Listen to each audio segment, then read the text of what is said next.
யார் சொன்னது வேஸ்ட்? நீ யார்? நீ எங்கேருந்து வந்த? எங்கேருந்து வந்தேன்னு அப்போ அவங்களுக்கு செய்ததில்லை. அப்போ பிரதிபலனை பார்த்து செய்த 35 வருஷமா அவங்களுக்கு. சரி, நீ அதை எதிர்பார்க்கவே கூடாது. உன்னை எதிர்பார்த்தா உன்னை குழந்தையில சோறு ஊட்டினாங்க. அப்போ எதை வச்சு சோறு ஊட்டினாங்க உனக்கு? உனக்கு ஏன் சோறு போட்டு வளர்க்கணும்? உனக்கு ஏன் பால் கொடுத்து வளர்க்கணும்? உனக்கு ஏன் கொசு கிடைக்குமா எறும்பு கிடைக்குமான்னு உன்னை ஏன் வளர்த்தாங்க அவங்க? கடமை, உன் கடமை சோறு போட வேண்டும், எதிர்பார்க்க கூடாது. அவன் தான் புள்ள. நீ சரியா வளர்த்து இருக்க மாட்ட, அதனால புள்ள செய்யல. இந்த சில வீட்டுங்களெல்லாம் தாய் தோப்பனை வச்சு சோறு போடுவாங்க பிள்ளைங்களை வச்சுக்கணும்.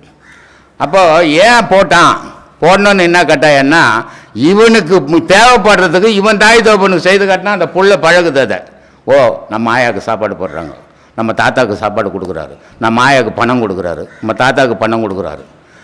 ஆனால் அவங்க காலம் முடிஞ்ச உடனே உன் பேரன் பேத்தி உன் பிள்ளைங்க நம்ம அப்பாவுக்கு நம்ம பண்ணணும், நம்ம அப்பா நம்ம அம்மாவுக்கு பண்ணாருன்னு அந்த பழக்கத்தை உண்டாக்கினோம்.